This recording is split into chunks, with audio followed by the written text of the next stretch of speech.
ઓફિસમાં તાળા પણ લાઇટો ચાલુ, જનતાને શિખામણ આપનારા જ ભાન ભૂલ્યા. શું સરકારી વીજળી મફત છે?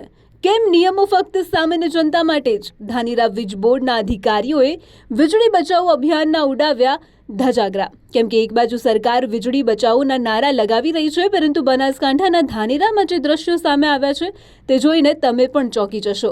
ધાનેરા વીજ બોર્ડના અધિકારીઓ અને કર્મચારીઓ પોતે જ વીજળીનો બેફામ બગાડ કરી રહ્યા છે. રાત્રિના સમયે ઓફિસમાં તાળા હોવા છતાં લાઇટો ધમધમી રહી છે. જાણે આ સરકારી બાબુઓને કોઈનો ડર જ ન હોય. જે વિભાગની જવાબદારી વીજ ચોરી અટકાવવાની અને લોકોને વીજળી બચાવવા માટે જાગૃત કરવાની છે, તે જ વિભાગની કચેરીમાં અત્યારે અંધેર નગરી જેવી સ્થિતિ છે.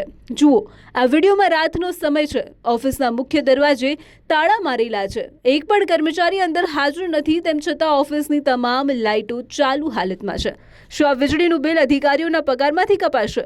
જનતાને કરકસરના પાઠ ભણાવતા અધિકારીઓ પોતે કેમ અમલ નથી કરતા? સરકાર કરોડો રૂપિયા ખર્ચીને ઉર્જા બચતના અભિયાનો ચલાવે છે, પરંતુ અહીં ધાનેરામાં એ અભિયાનના લીરે લીરા ઉડી રહ્યા છે. સ્થાનિક લોકોમાં પણ ભારે રોષ છે.